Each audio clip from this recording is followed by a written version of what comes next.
좋으신 하나님이 주시는 은총과 또 평화가 사랑하는 여러분들과 함께 하시기를 빕니다.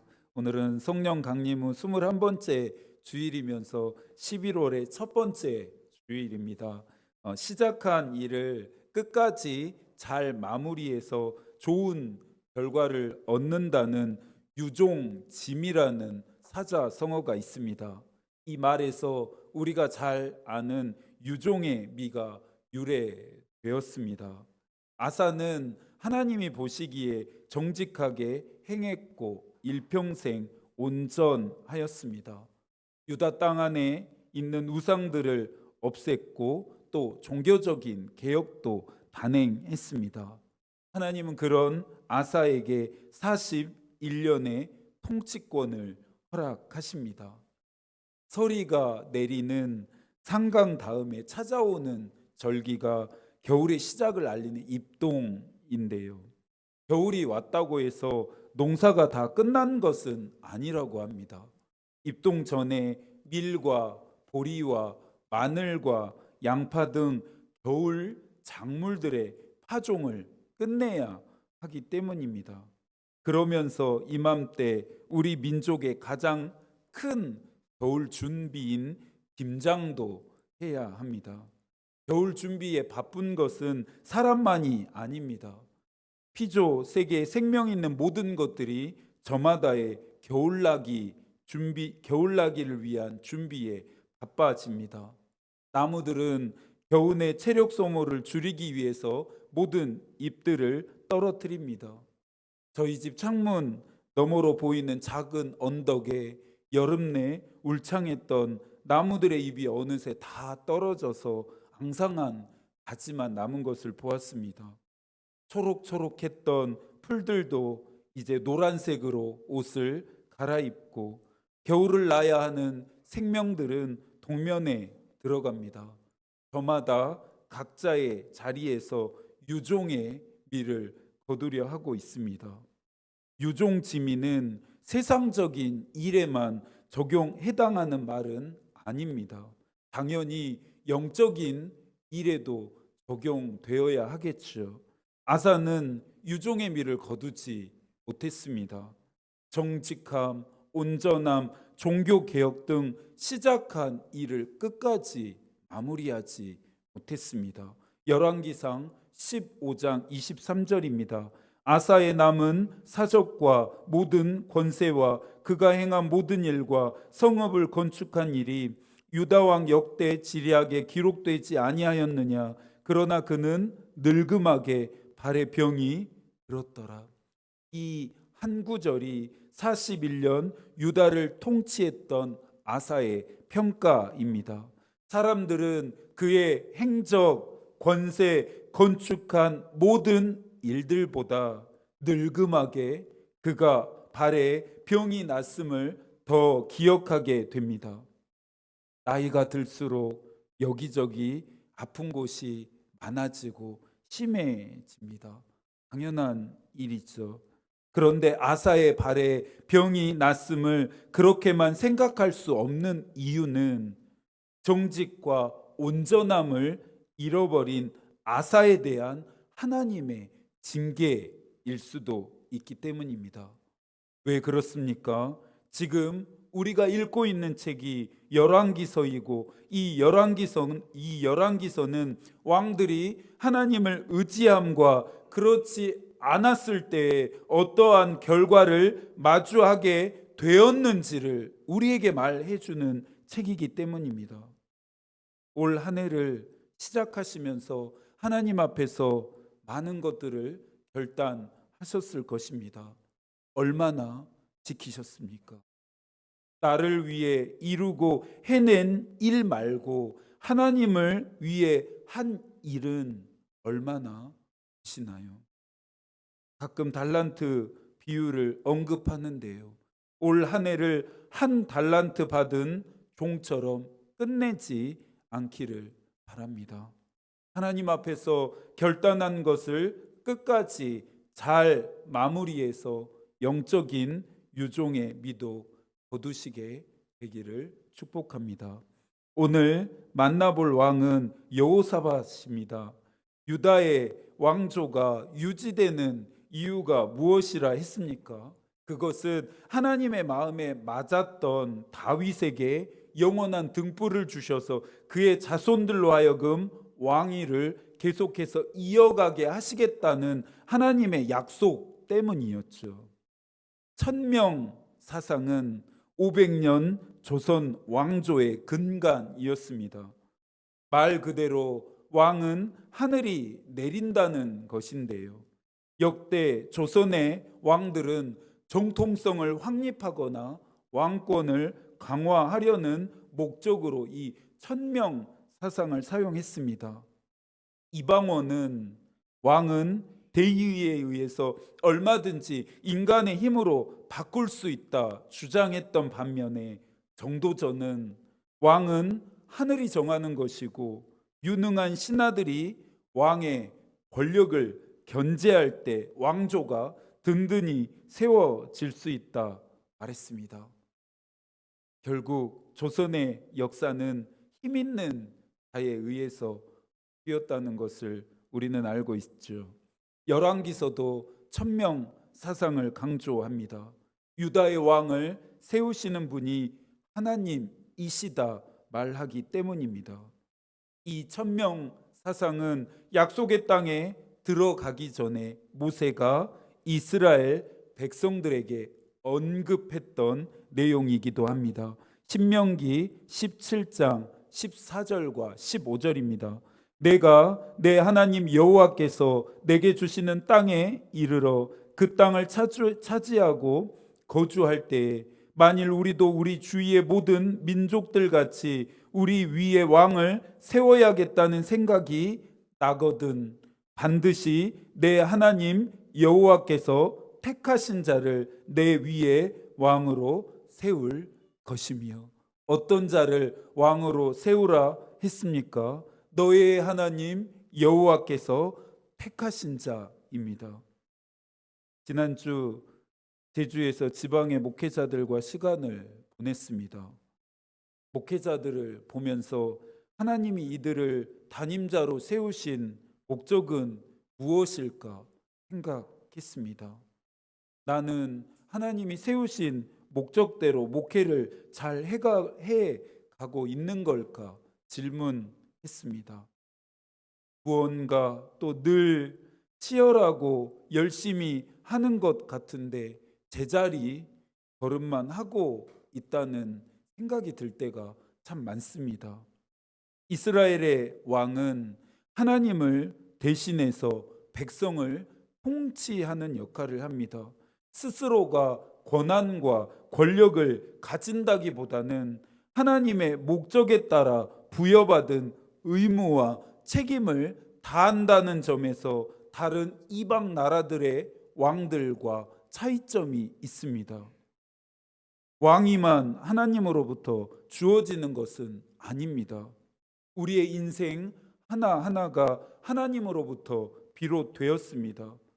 내 인생을 향한 하나님의 분명한 목적이 있다는 말입니다.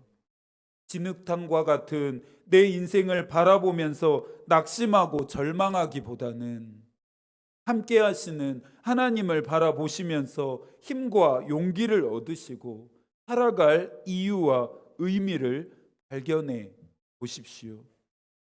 인간적인 눈으로 내 인생을 바라본다면 칠흑같이 깜깜해서 앞이 보이지 않을 수 있지만 하나님의 눈으로 바라본다면 하나님이 먼저 걸으시면서 열어주시는 살 길과 피할 길을 보게 됩니다.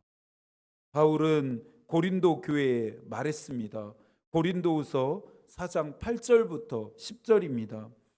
우리가 사방으로 우겨쌈을 당하여도 쌓이지 아니하며 답답한 일을 당하여도 낙심하지 아니하며 박해를 받아도 버림받지 아니하며 거꾸로 트림을 당하여도 망하지 아니하고 우리가 항상 예수의 죽음을 몸에 짊어짐은 예수의 생명이 또한 우리 몸에 나타나게 하려 함이라. 또 15절입니다. 이 모든 것이 너희를 위함이니 많은 사람의 감사로 말미암아 은혜가 더하여 넘쳐서 하나님께 영광을 돌리게 하려 함이라. 가난한 마음, 빚진 마음으로 해석한다면 내 일상의 눈길과 손길이 닿는 모든 것은 감사의 제목이 됩니다. 제가 지난 며칠 동안 제주에서 시간을 보내면서 가장 많이 생각한 것도 감사였습니다. 감사할 이유가 있어서 감사한 것이 아니라 감사하기로 마음 먹으니 모든 것들이 감사의 노래가 되었습니다. 22장 41절입니다. 이스라엘의 아합 왕 제4년에 아사의 아들 여호사밧이 유다의 왕이 되니, 하나님은 아사 다음으로 그의 아들 여호사밧을 유다의 네 번째 왕으로 세우십니다. 여호사밧이라는 이름의 뜻은 하나님이 심판하신다인데요. 이 이름의 뜻은 곧 하나님이 여호사밧을 통해서 하실 일이 무엇인가를 전망하게 합니다. 43절의 말씀을 함께 읽습니다. 여호사밧이 그의 아버지 아사의 모든 길로 행하며 돌이키지 아니하고 여호와 앞에서 정직히 행하였으나 산당은 패하지 아니하였으므로 백성이 아직도 산당에서 제사를 드리며 분향하였더라. 여호사밧은 아사의 모든 길로 행했고 또 그 길에서 돌이키지 않았습니다. 이것은 해야 할 일을 철저히 하고 하지 말아야 할 일은 하지 않았다는 뜻이기도 합니다. 하나님의 말씀은 해야 할 일인 긍정 명령과 하지 말아야 할 일인 부정 명령으로 구분됩니다. 해야 할 일인 긍정 명령의 대표적인 말씀은 마태복음 22장 37절부터 40절까지입니다. 한번 들어보시겠어요? 예수께서 이르시되 내 마음을 다하고 목숨을 다하고 뜻을 다하여 주 너의 하나님을 사랑하라 하셨으니 이것이 크고 첫째 되는 계명이요 둘째도 그와 같으니 내 이웃을 내 자신과 같이 사랑하라 하셨으니 이 두 계명이 온 율법과 선지자의 강령이니라. 예수께서는 하나님을 사랑하는 것처럼 너의 곁에 있는 이웃도 사랑하라 말씀하십니다. 하지 말아야 할 일인 부정명령은 출애굽기 20장 13절부터 17절까지 해서 말합니다. 살인하지 말라, 간음하지 말라, 도둑질하지 말라, 너의 이웃에 대하여 거짓 증거하지 말라, 너의 이웃의 집을 탐내지 말라, 너의 이웃의 아내나 그의 남종이나 그의 여종이나 그의 소나 그의 낙이나 무릇 너의 이웃의 소유를 탐내지 말라. 우리는 믿음 생활을 하면서 하지 말아야 할 하나님의 말씀에만 순종하려는 소극적이고 수동적인 태도를 보입니다.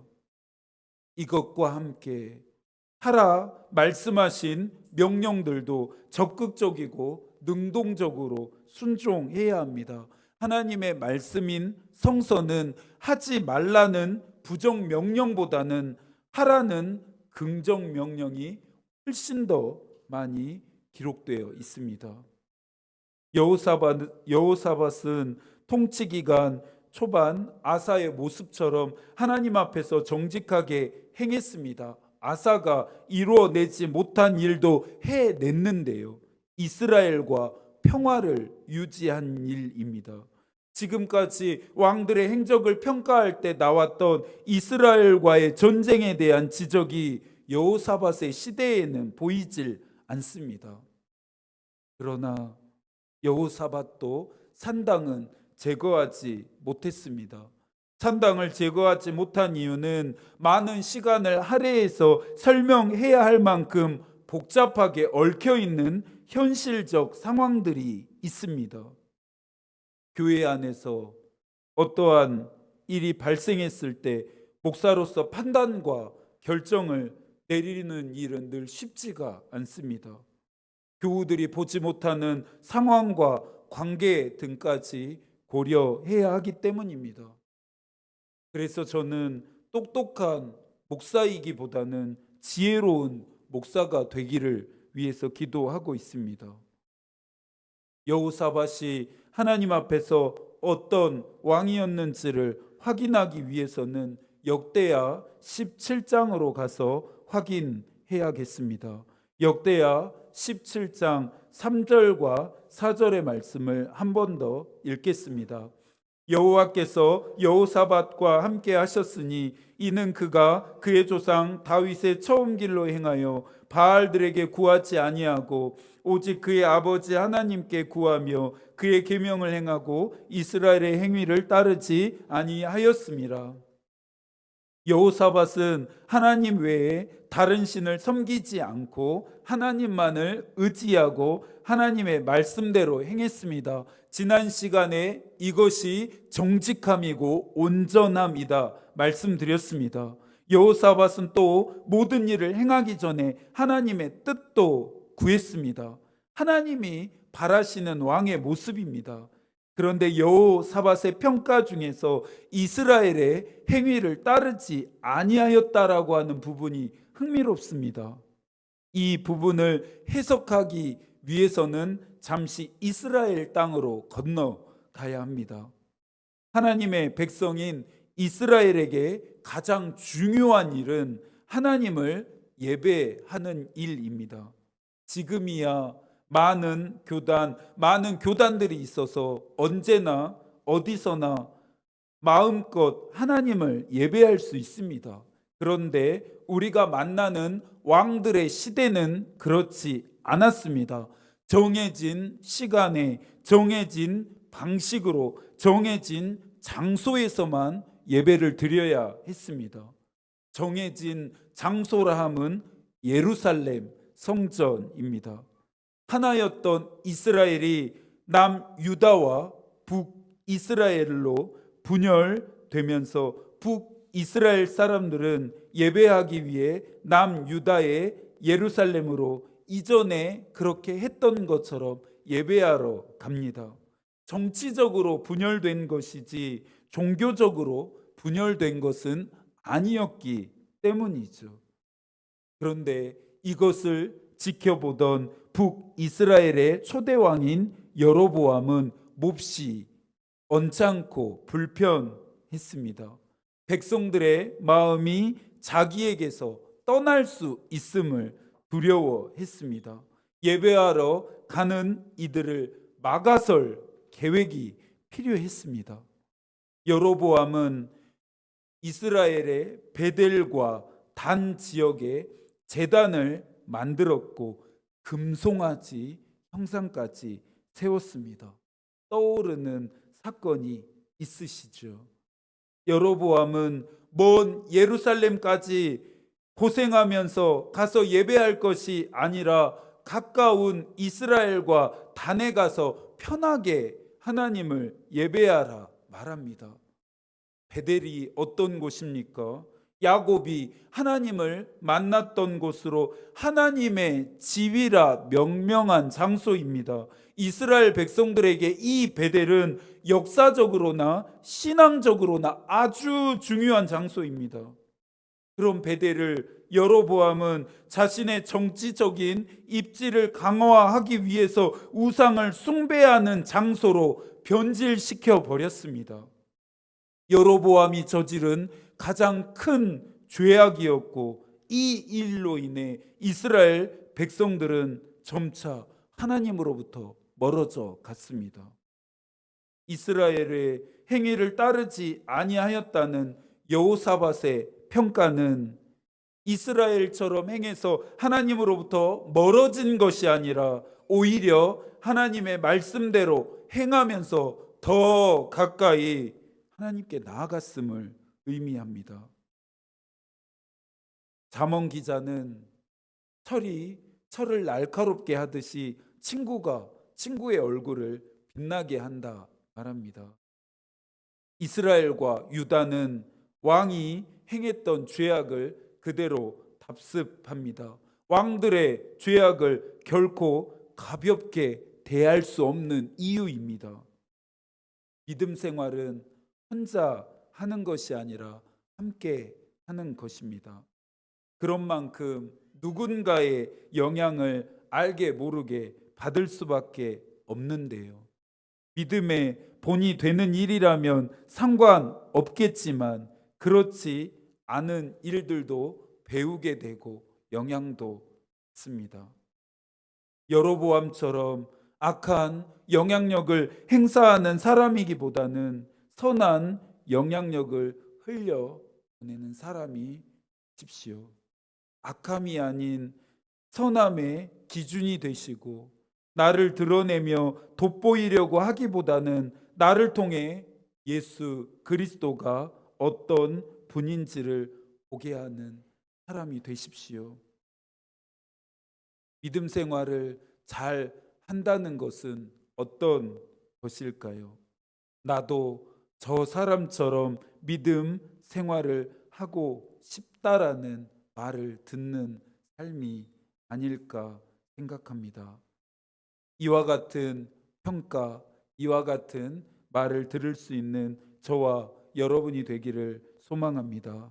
말만 그럴듯한 사람이 되는 것이 아니라 삶이 근사한 사람이 될 수 있기를 축복합니다. 역대하 17장 5절의 말씀도 함께 읽어볼까요?